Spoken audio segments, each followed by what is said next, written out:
Welcome, everyone. It is Friday, March 6th, 2026, and I am absolutely thrilled to welcome you to this custom-tailored deep dive. So glad to be here. Yeah, if you are joining us today, you are really in for a fascinating journey. We are going to be stepping into a time machine, basically, and heading straight into the ancient world, right into the heart of the Roman Empire. But we aren't just looking at the standard, dates and battles you might remember from high school history. Exactly. We are looking at a profound, earth-shattering clash of ideas.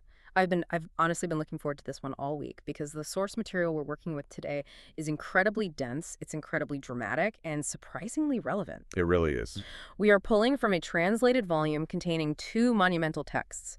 We've got the Apology of Tertullian, translated by William Reeve, and the Meditations of the Emperor Marcus Aurelius Antoninus, which was translated by Jeremy Collier. And weaving all of that together, we have these incredibly detailed biographical notices and historical prefaces provided by the translators, including one signed simply WB and notes from a Bishop K. Right.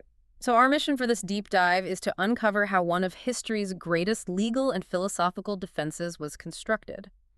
We really want to explore the fascinating and honestly totally contradictory relationship between a noble Stoic emperor, who is widely considered the absolute peak of Roman virtue, and the fiery, uncompromising early Christian church. We're talking about a story filled with legal hypocrisy, mob mentality, and a philosophical rivalry that quite literally changed the course of history. It's huge. But before we get into the weeds and start unpacking these ancient texts, we do have a very important foundational note to cover regarding the nature of this material. Yes, thank you for setting that up. I need to calmly and clearly inform you, the listener, that this deep dive contains detailed descriptions of religious conflicts, historical persecution, violence, and differing ancient ideologies. So given the sensitive nature of these historical events, we must explicitly state that neither of us is taking a side or endorsing any religious, political, or ideological viewpoint discussed today. We are strictly acting as impartial guides here. Exactly. Our sole purpose is to report on the ideas, the historical facts, and the legal arguments exactly as they are presented in the provided source material. We're here to analyze the text and understand the historical context, not to pass modern judgment on the theology or the politics of the ancient world. I really appreciate that clarification. We are just the messengers bringing you the historical receipts as they were written down centuries ago. So, okay, let's unpack this. Let's do it. The core mystery that jumped out at me from these sources is this massive contradiction. How did the quote-unquote best and most philosophical emperor of Rome, a man renowned for his deep thinking and gentle nature, become a ruthless persecutor? It's wild. And on the other side of the arena, how did a brilliant lawyer from Carthage use Rome's own sacred legal system to expose their glaring hypocrisies to the entire world? That contradiction is arguably one of the most remarkable historical paradoxes of the ancient world. To even begin to understand it, we have to look closely at the men involved and the incredibly volatile era they were living in. Right. The biographical notices in our sources paint a very vivid picture, and we should probably start by establishing who Tertullian actually was. He wasn't just a theologian. He was born in Carthage around 160 AD and received an extensive, rigorous education in Roman law. A lawyer from Carthage. I mean, I imagine Carthage at that time was a pretty major hub in the empire, right? Oh, absolutely. It's the second largest city in the Western Roman Empire. It was incredibly wealthy, very diverse, and steeped in both Roman administration and older local traditions. Okay. Tertullian's legal training is the defining characteristic of his writing. You can feel that structured, highly combative legal mind in every single sentence he writes. You really can. He eventually converted to Christianity around 192 AD. Today, he is widely known as the father of Latin Christianity because he was the first major writer to use Latin instead of Greek to defend the faith. Wow. But his biography takes a fascinating turn. He didn't just stay in the mainstream church.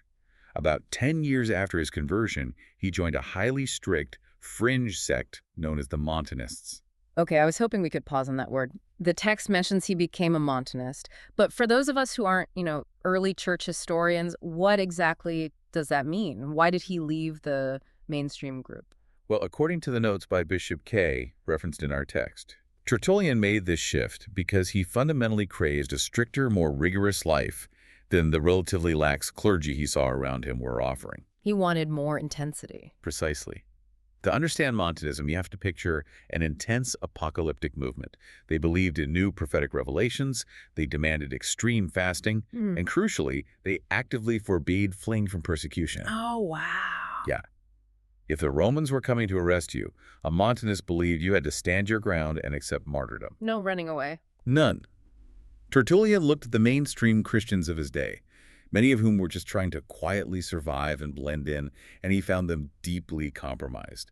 He was a man of absolute, uncompromising extremes. That paints such a clear picture of his personality. He's Yeah. not just a believer, he's the guy who looks around at a room full of people literally risking their lives for their faith and says, "You guys are being way too soft." Yeah, exactly. He had that intense, unyielding fire in his belly, and that specific personality type makes him the perfect person to write a blistering legal defense. He wasn't going to apologize for anything. Not at all. And then, on the completely opposite end of the personality spectrum, we have the Emperor Marcus Aurelius. The contrast could not be starker. Marcus Aurelius was emperor of Rome from 161 to 180 AD. The sources note he came from a deeply noble race. Both of his grandfathers had been consuls, which were the highest elected political magistrates in the Roman Republic, and they still carried immense prestige in the empire. So he was basically bred for leadership. He was practically bred for it, yeah. The texts highlight that he was favored by the Emperor Hadrian from infancy. Hadrian even gave the young boy a nickname, Verissimus. Verissimus, that translates to something like the most truthful, right? Precisely. It was a play on his family name, Verus, but it reflected his naturally honest and serious disposition even as a child. He was an adherent of pure stoicism. He was trained by the absolute best philosophical teachers from a young age, and the biographical notes emphasize that he never let his massive imperial duties distract him from his rigorous philosophical studies. He was the philosopher king Plato had dreamed of. Exactly. But the world these two men inhabited, this philosopher king and this fiery lawyer, it was definitely not a peaceful, contemplative place. The sources tell us that the famous golden age of the Roman Empire was completely gone by the time they were operating. Long gone. We are entering what the text calls the Iron Age of Rome. It mentions the era of the Baric emperors, bringing up names like Septimius Severus. What does that Iron Age transition actually look like on the ground? The transition was brutal. The Baric emperors refers to military adventurers who seized power through the loyalty of the legions rather than through senatorial approval or dynastic succession. Oh, so just taking over by force. Exactly. Septimius Severus is a prime example. He essentially marched on Rome and took the throne. These men rapidly took power, relied on military might to keep it, and almost all of them died violent deaths. The political instability was staggering. Right. But it wasn't just the politics that were unstable. The empire physically felt like it was falling apart. And this is crucial context for understanding why the persecutions escalated the way they did. The physical devastation described in the text is intense. I mean, it doesn't just mention a bad crop yield. It sounds totally apocalyptic. The texts describe an unprecedented series of catastrophes. Earthquakes were leveling entire cities. There were massive inundations and floods. Famine was widespread. And perhaps most terrifyingly, pestilence and plague were ravaging the empire to a degree never before known. The Antonine Plague, right? Yes, the Antonine Plague, which occurred during Aurelius's reign, and it absolutely decimated the population. And added to those uncontrollable physical disasters, the empire's borders were collapsing. Everything at once. Everything. The Britons were in open insurrection in the north, the Parthians were heavily invading the eastern border, and the Germanic tribes were aggressively attacking the regions of the Rhine and Danube. Let me just make sure I'm visualizing this correctly. You have an emperor sitting in Rome trying to read philosophy while literally every edge of his map is on fire. Yeah. And internally, people are dropping dead from a mysterious plague, and earthquakes are destroying infrastructure. And the source paints this incredibly vivid picture of what this localized panic looked like in a city like Carthage. It describes a smoldering heathen fanaticism. That fanaticism is the natural byproduct of a terrified populace. When the earth shakes and people die by the thousands, the ancient mind immediately assumes the gods are furious. The text mentions priestesses of the Dea Coelestis raising seditious mobs. Who is the Dea Coelestis, and why were they mobilizing the streets? Dea Coelestis refers to the heavenly goddess of Carthage. She was a deeply entrenched, ancient local deity whose cult commanded immense devotion. Her priestesses were highly influential. I see. So in a time of profound crisis, religious leaders of these traditional cults would point fingers to explain the god's wrath. The text notes that Allied groups were violently destroying Christian churches. They were rifling through and desecrating Christian burial places. That's awful. People were actually parading insulting caricatures of Christ through the streets of Carthage to mock the Christians and appease their own angry gods. If you are a Roman citizen watching your world crumble, human nature absolutely demands a scapegoat. The text points out something fascinating about who else joined in this mob mentality, though. It mentions the Epicurean atheists. Yes. Now, to a modern listener, the phrase Epicurean atheist sounds a bit contradictory, especially in the ancient world. Weren't the Epicureans a specific philosophical school? Why are they called atheists here? That is a vital distinction to make. In the ancient Roman context, Epicureanism was the fashionable philosophy of the educated elite. They weren't atheists in the modern sense of believing no gods existed. Right. Rather, Epicureans believed that while gods might exist, they were completely distant, unconcerned, and totally uninvolved in human affairs. Therefore, they didn't believe in divine punishment or the need for elaborate sacrifices. Got it. But to the deeply superstitious Roman mob, anyone who refused to participate in the civic sacrifices to appease the gods was practically an atheist. But the source notes that even these detached philosophical Epicureans were kindled into a furious fanaticism during this crisis. They panicked, too. They absolutely panicked. They abandoned their typical aloofness and actively blamed the new superstitions of Christianity for rousing the wrath of the gods. They claimed the Christians' refusal to worship the state gods was the direct cause of the earthquakes and the plagues. It is amazing and honestly terrifying how quickly public panic turns into systemic prejudice. The mob is scared of an earthquake, the elite philosophers abandon their principles out of fear, and suddenly everyone is desecrating graves and blaming their neighbors. It happens fast. The entire society just needs someone to punish so they can feel a sense of control again. And this is exactly what sets up the grand philosophical clash of this era. It creates a massive powder keg. And this brings us to one of the most perplexing questions in history, which our sources address head-on. We return to Marcus Aurelius. Yeah. Here's a man known for his noble, gentle, and highly rational nature.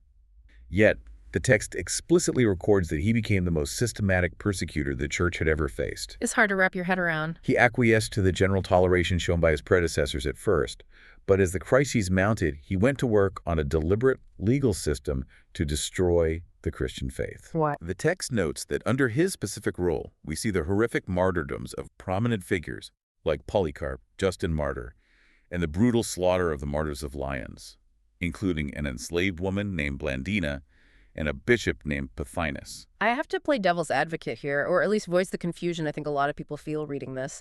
How do we reconcile this? How does a quote-unquote good man, a guy who writes a whole book of beautiful meditations on being kind, rational, and forgiving, authorize the torture and execution of people simply for their beliefs? It's a great question. It feels like two completely different historical figures. The biographical notice on Aurelius provided in our sources breaks down this philosophical rivalry brilliantly, and it fundamentally comes down to two entirely opposing views of human nature, virtue, and salvation. To understand his actions, we have to understand his core worldview. The Stoic philosophy, which Aurelius embodied completely, believed that man had the inherent natural power within himself to become virtuous. By his own power. Yes. Through immense self-effort, rigorous intellectual discipline, and relentless training of the will, a Stoic believed you could rise above the debasement of the physical world entirely on your own. It was the ultimate meritocracy of the soul. If you just work hard enough, study long enough, and control your emotions perfectly, you can achieve enlightenment by your own strength. Exactly that. Now contrast that with the core tenet of the early Christians they were encountering.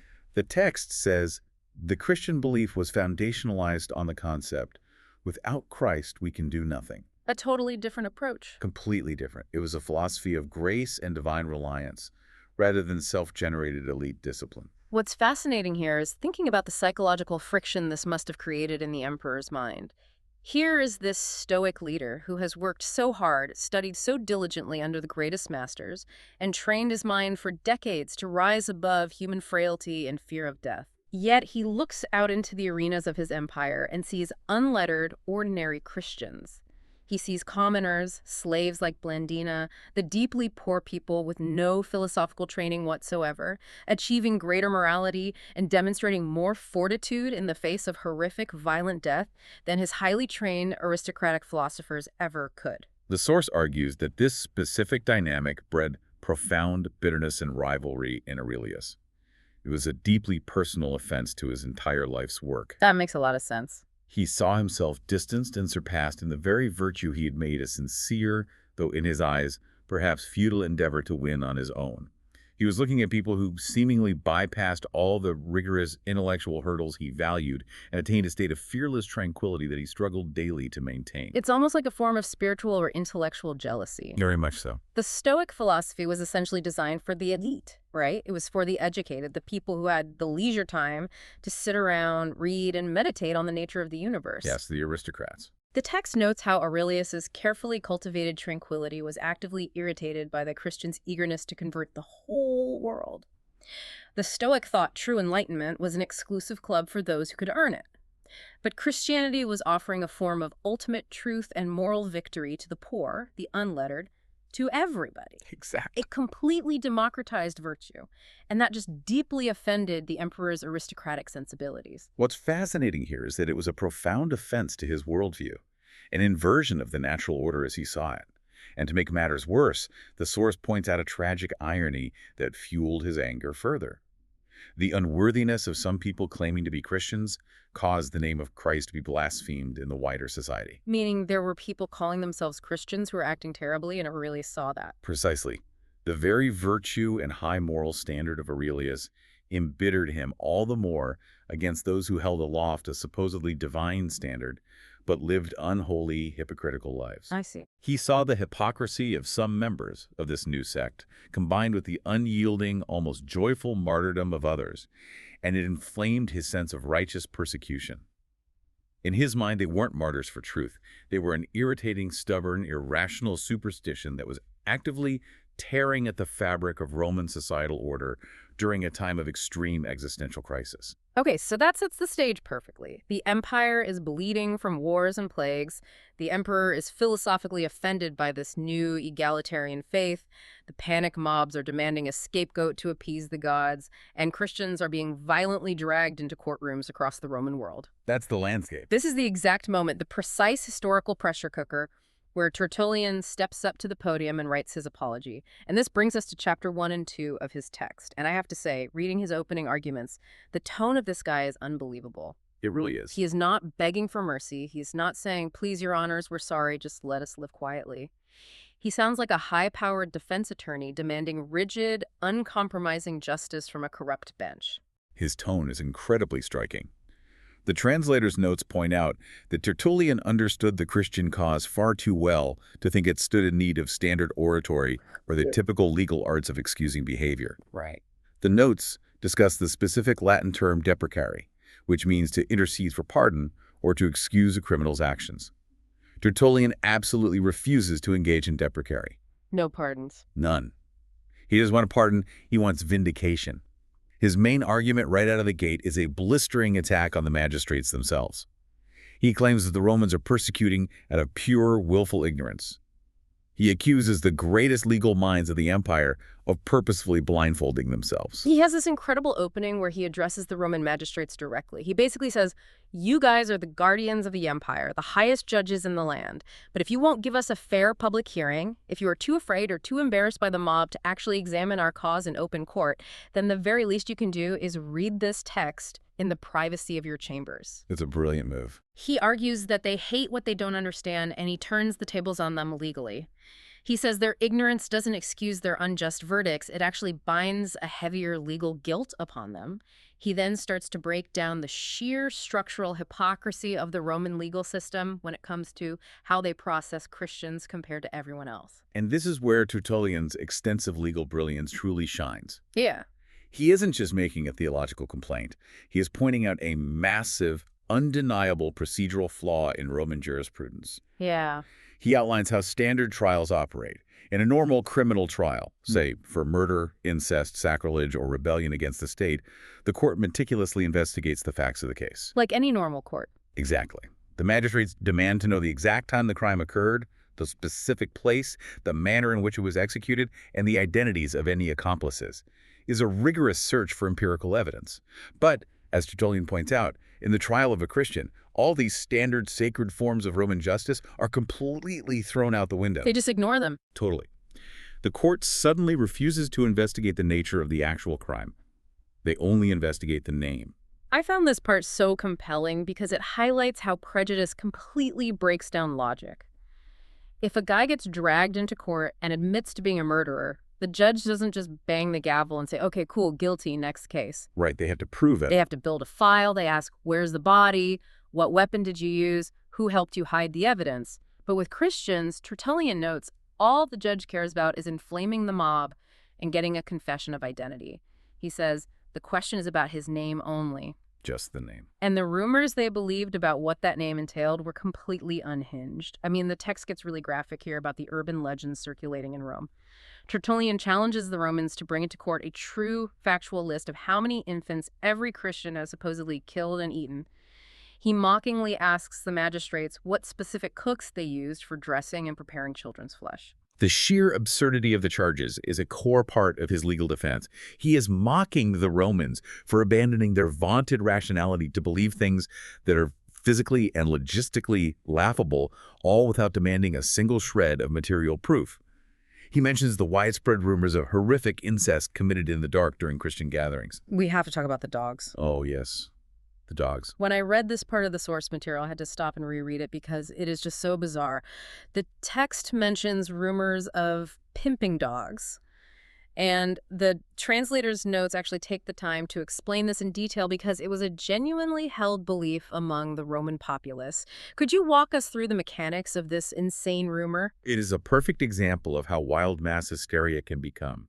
The Romans literally circulated and believed a rumor that Christians would gather for their secretive feasts and tie dogs to the heavy candlesticks illuminating the room. Then, according to the rumor, they would throw crusts of bread just beyond the reach of the dogs' tethers. The hungry dogs would leap and strain to get the bread, pulling down the heavy candlesticks in the process and plunging the entire room into total darkness.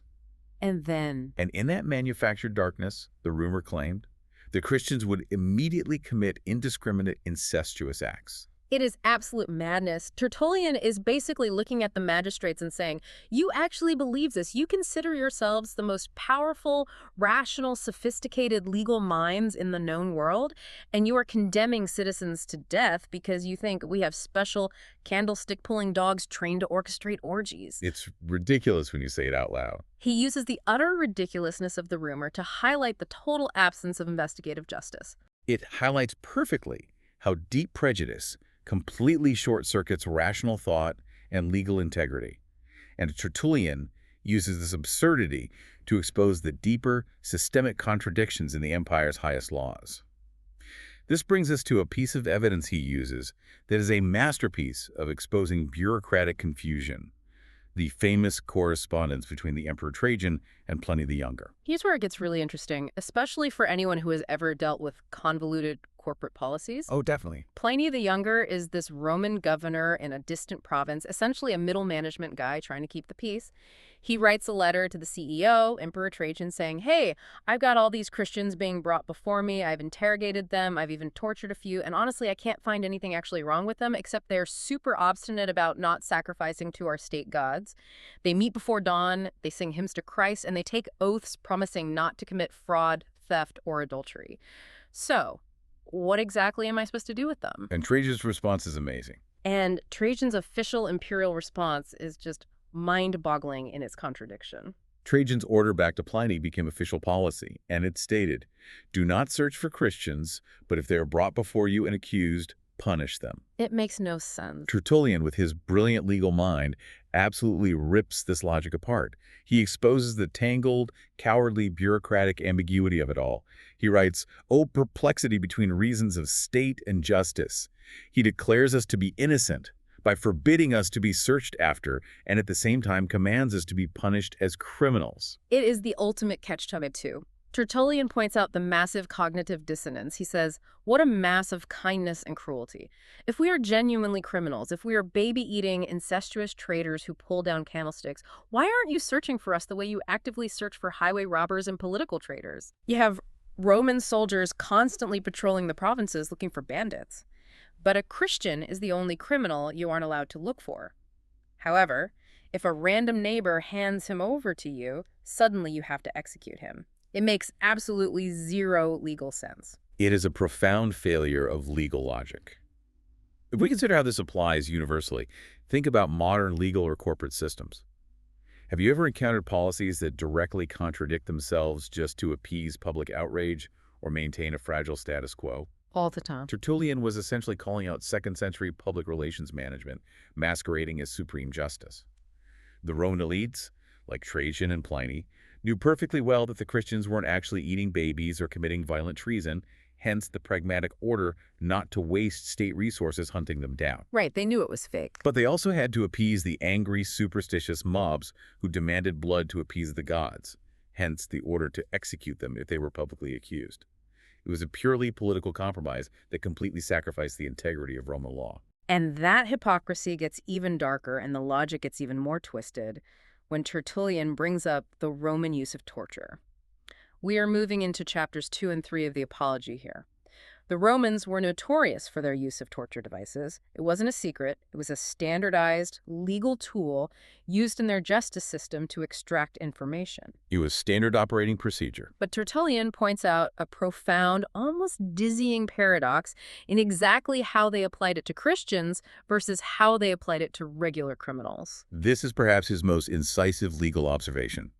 With regular criminals accused murderers, thieves, traitors, the Roman magistrates applied physical torture to force a confession. To get them to admit it. Yes, if a man stands before the tribunal and denies he's a murderer, the law dictates they put him on the rack or use iron hooks until the pain forces him to admit the truth of his crime. The torture is designed to move the accused from denial to confession. But with Christians, Tertullian points out, the Romans did the exact literal opposite. It's wild. If a man stood before the judge and proudly said, "I am a Christian," the judge would order him put on the rack to force him to deny it. It is so completely backwards. Tertullian writes this brilliant line. You demand what I am, and I say I am a Christian. Why do you torture me to unsay it? He points out the absurdity that magistrates are commissioned by Roman law to use torture solely to discover the truth. But in the specific case of Christians, they are using the state's horrific engines of torture to actively extort a lie. It is a brilliant observation of total legal perversion. The judge knows the person is a Christian. The person freely confesses they are a Christian. But the judge desperately needs them to say they aren't a Christian so he can legally acquit them, appease his own conscience, and clear his docket without executing a seemingly peaceful citizen. Just say you aren't so I can let you go. Exactly. Tertullian asks the magistrates a devastating logical question. How can a judge be so perverse as to imagine that someone who confesses a thing freely and willingly is somehow less credible than someone who denies it under the unbearable compulsion of a torture rack? He makes the judges look incredibly foolish. He asks them, would you ever say to a confessed murderer, deny the murder, and then torture him because he won't take his confession back? Of course not. You would just execute the confessed murderer. Right. But they do exactly this bizarre dance with Christians. And why? Because, as Tertullian painstakingly points out, all this systemic hatred, all this legal gymnastics is entirely wrapped up in a single, isolated word, a name. The immense, irrational power of a name is a central, recurring theme in his defense.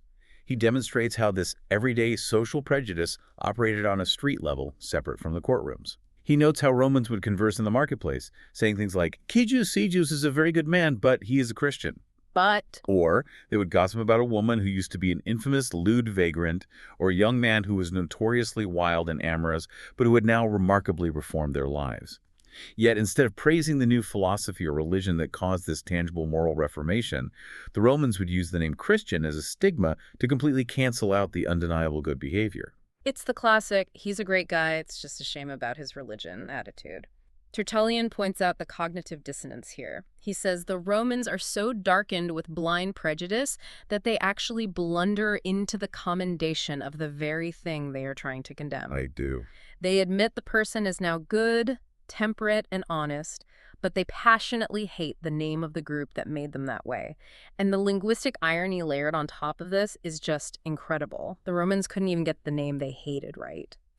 That is a fascinating historical and linguistic detail. The source text notes that the Romans frequently mispronounced the name Christian as Christian. Christian. Yes.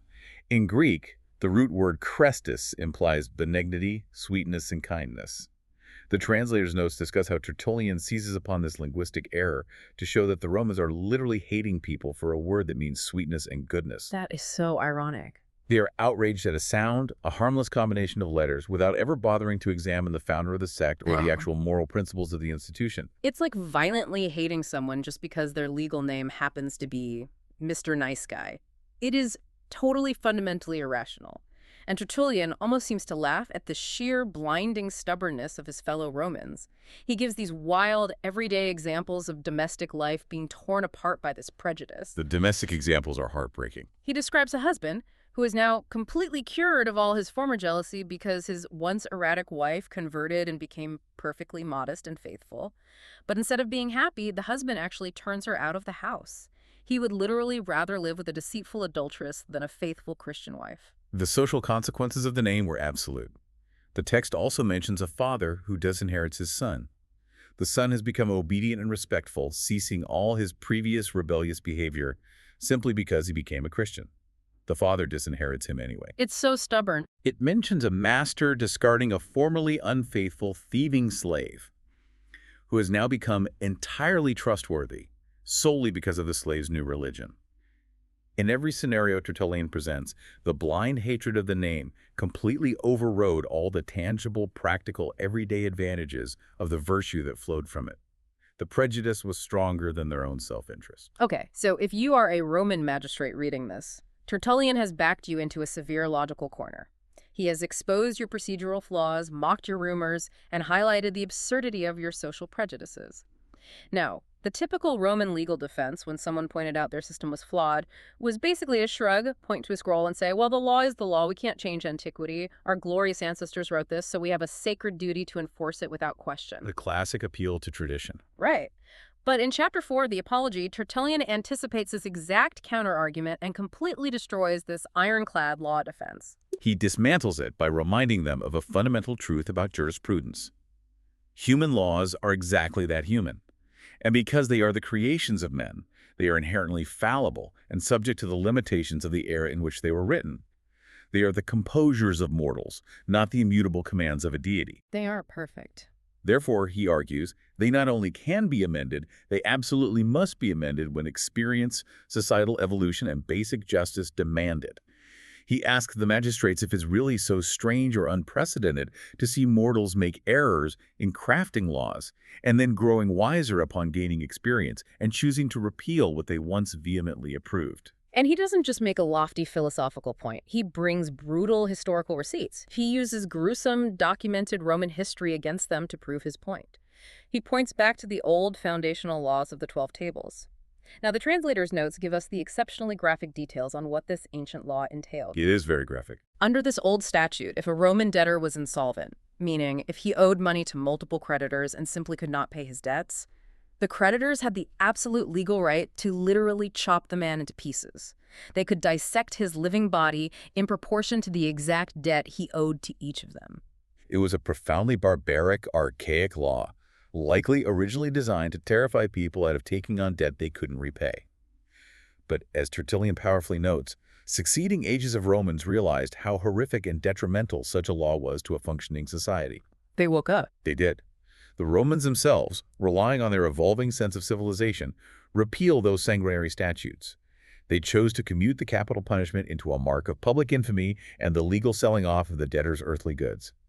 They collectively realized that letting out a man's blood for an unpaid debt was both less effective economically and far less just than putting him to open shame and seizing his assets. So what does this all mean for Tertullian's argument? He is essentially asking the magistrates to look in the mirror. He says, if your ancestors could look at an old sacred law that says, chop a guy into literal pieces for unpaid bills and universally agree, yeah, maybe we should evolve and change that. Why can't you look at a current law that says, torture and execute a peaceful citizen simply for bearing the name of a religion, and realize it is equally, if not more, absurd. It is a devastating comparison. If we connect this to the bigger picture of legal philosophy, Tertullian is directly challenging the Romans and perhaps our own modern blind reverence for antiquity. Just because it's old doesn't mean it's good. Exactly. Just because a law has a lot of years behind it or was founded by someone dignified in the past does not automatically make it just in the present. He forcefully argues that laws should not be valued simply for their age, but strictly for their justice. If a law punishes individuals for a mere name without examining their actions, he says that law should be hissed off the world for their folly. Hissed off the world. I absolutely love the translation choice there. It captures his disdain perfectly. He is telling these powerful judges that they are acting like arbitrary tyrants, not impartial arbiters of justice. They are willing a thing to be unlawful just because they have the state power to do so, not because reason, evidence, or natural justice dictates it. And having thoroughly dismantled their legal procedures and their reliance on immutable laws, this naturally transitions into his grand historical argument in Chapter 5. Tertullian shifts his focus from the courts to the emperors themselves. He sets out to prove, using Roman history, that the wisest and best of the Roman emperors actually protected the Christians, while only the most monstrous, universally hated emperors persecuted them. This is where we get into what I like to call the whole God-making bureaucracy of Rome. It is highly sarcastic, deeply entertaining, and exposes so much about Roman civic religion. Tertullian brings up this old, established Roman decree, which explicitly stated that no new god could be consecrated by an emperor without the formal voting approval of the Roman Senate. The underlying logic of this decree is what Tertullian finds so deeply amusing, and he uses it to expose the sheer arrogance of Roman theology. He points out the profound theological absurdity that a supposedly omnipotent deity must essentially wait in the lobby and pray to a human senate for permission to be recognized as a god. It's hilarious. He mocks them, writing, "If the god is not such a deity as they like, he is like to be no god for them." The creator of the universe needs a majority vote from politicians to exist legally. Right. God has to pass a committee vote before he can get a temple. Tertullian uses this to bring up the Emperor Tiberius. The text notes that during Tiberius's reign, which is when Christianity first emerged into the world, the emperor received intelligence reports from Judea detailing the miracles of Christ. According to the narrative Tertullian presents, Tiberius was so impressed that he actually proposed to the Roman Senate that Christ be officially enrolled among the pantheon of Roman gods. According to the source material we are working from, the Senate refused Tiberius's proposal because they claimed they hadn't maturely weighed his qualifications, and perhaps because they hadn't been the ones to originate the motion. Typical politicians. Indeed. But the text claims Tiberius stood his ground and subsequently issued severe penalties against anyone who would falsely accuse or harm the worshippers of Christ. Now, it is important to note that while modern historians heavily debate the exact details and historical reality of Tiberius's formal proposal to the Senate, Tertullian is leveraging this as a widely known historical narrative to his specific Roman audience. His point stands. The very first emperor to hear of Christ wanted to make him a god and actively protected his followers from state violence. And from there, Tertullian sets up this brilliant, undeniable villain versus hero narrative for Roman history. He challenges the magistrates to go look at their own official records, to read the annals of their own historians like Tacitus or Suetonius. He asks them, who was the first emperor to actually dye his imperial sore in Christian blood? The answer is Nero. Yes, Nero, a figure universally reviled by the Romans themselves as a tyrant, a murderer, and an enemy of the state. Tertullian executes a masterful rhetorical flip here regarding persecution. Instead of being ashamed or defensive that their early followers were targeted by the state, the Christians, through Tertullian, actually glory in the fact that Nero was their first official persecutor. They wear it as a badge of honor. Exactly. The logic he presents is practically flawless for a Roman audience. Everyone agrees Nero was an enemy of all goodness and sanity. Therefore, if Nero hated the Christian religion to such an extreme, violent degree, it must logically be because the religion is exceptionally good. It's the ultimate negative endorsement. If the absolute worst guy in the history of the world hates you and wants you dead, you must be doing something incredibly right. And then Tertullian brings up Emperor Domitian, referring to him as a limb of this bloody Nero. Domitian started another wave of persecution, but because he wasn't quite cruelty and perfection like Nero was, the text says the small remains of his human nature kicked in, and he eventually recalled the Christians he had banished. Tertullian's overarching point is clear. Look at the historical data. The persecutors of Christians have historically been men entirely divested of justice, piety, and common shaman that the Romans themselves deposed and despised. But when you look at the emperors who understood religion, statecraft, and humanity, you simply do not find persecutors. And this historical argument brings us right back full circle to the Emperor Marcus Aurelius, who we discussed at length at the very beginning of this deep dive. And this is where the story gets super weird, highly legendary, and deeply contested. Tertullian boldly claims in his defense that Marcus Aurelius was actually a protector of the Christians. Yes, he does. This claim kind of flies directly in the face of what the biographical notes told us earlier about Aurelius being a highly systematic, philosophical persecutor who oversaw horrific martyrdoms. How do we reconcile this massive contradiction in the text? It is a point of deep historical and textual tension, and it reveals a lot about ancient legal strategies. We have to remember that Tertullian is acting explicitly as a defense attorney here. He is not writing an objective history textbook. He is writing a brief for the defense. Right. His job is to win the case. Exactly. He is pulling out every conceivable piece of evidence, every rumor, every favorable narrative that benefits his clients who are facing execution. And to do this, he brings up a very famous, highly mythologized event known as the Miracle of the Quadi, which occurred in 174 AD during Aurelius's reign. Okay, set the epic scene for us because the way the text describes this is incredibly cinematic. The Emperor Aurelius and his Roman army were engaged in desperate, grinding warfare against the Quadi, a fierce Germanic tribe deep in enemy territory north of the Danube River. The situation was dire.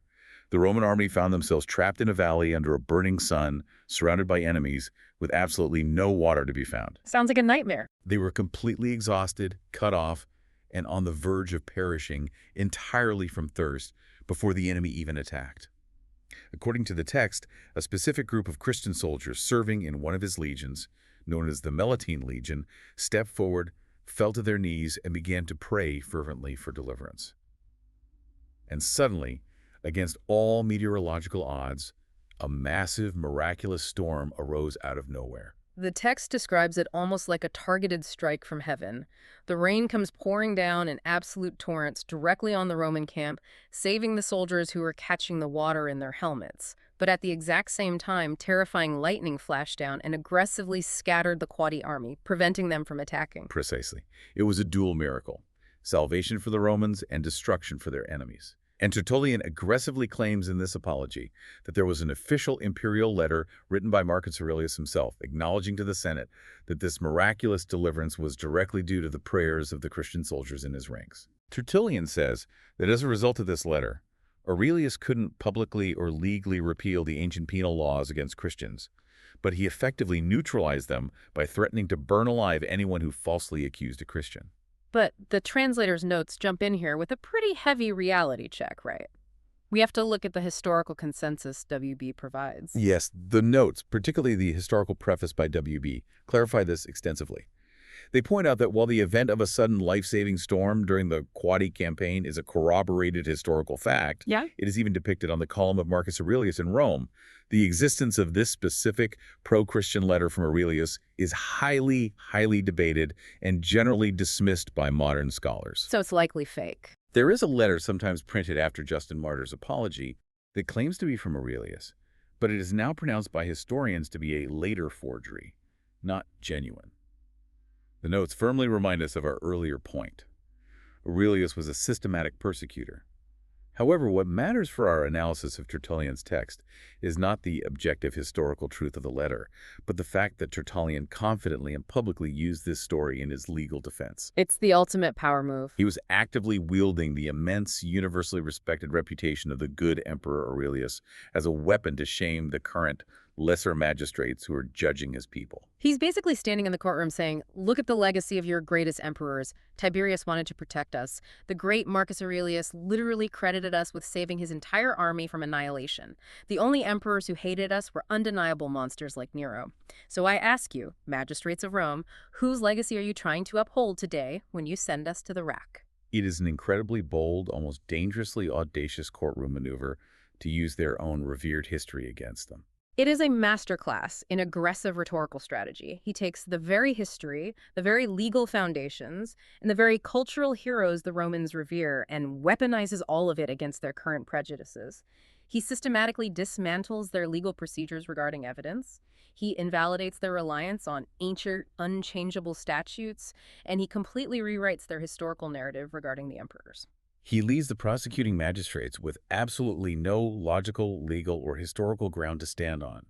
He exposes that their entire judicial process against Christians is built on nothing more than the blind, irrational hatred of a single name. It's just phenomenal to read, even thousands of years later. I feel like we've covered an immense amount of ground today, diving deep into these dense texts.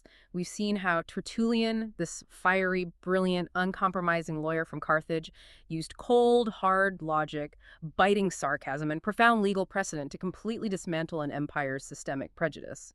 We've seen how he called out the absolute absurdity of using state torture to force a citizen to lie about their identity. And we've also seen the tragic, deeply human paradox of Marcus Aurelius. We explored how the noble Stoic, a man dedicated to reason, got caught in the crosshairs of an immense ideological rivalry. We saw how he was ultimately unable to reconcile his own elite philosophy of intense self-reliance with the humble, unyielding egalitarian faith of the masses, leading him to persecute the very people who embodied the tranquility he sought. Such a fascinating clash. This deep dive isn't just a dry history lesson about ancient Roman legal codes. It is a profound, timeless study in human nature and societal behavior. It shows us how quickly a society, when faced with crises like plagues and wars, can fall victim to misinformation and scapegoating. It reveals how the simple, authoritative phrase, "the law is the law," can be twisted and utilized to mask deep systemic injustice. And it proves that rigorous critical thinking, historical perspective, and the courageous demand for objective truth are the only real antidotes to the dangerous power of mob mentality. Absolutely.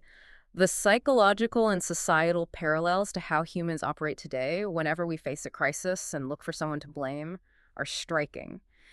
And that leads me to a final thought I want to leave you with, something to mull over on your own as you go about your week. I'd love to hear it. Well, Tertullian pointed out so clearly that the Romans eventually woke up and realized that chopping insolvent debtors into bloody pieces was an absurd and barbaric practice, so they used their reason to change the law.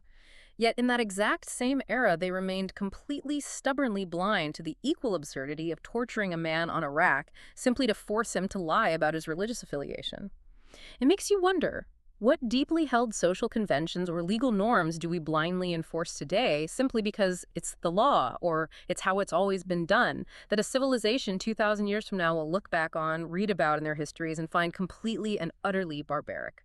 That raises a vitally important question indeed. It's a powerful reminder that the pursuit of true justice is an ongoing, constantly evolving process that requires vigilance in every generation. Well said. Thank you all so much for taking the time to join us on this deep dive into the ancient world. Keep questioning those assumptions, keep digging for the truth behind the history, and we'll see you next time.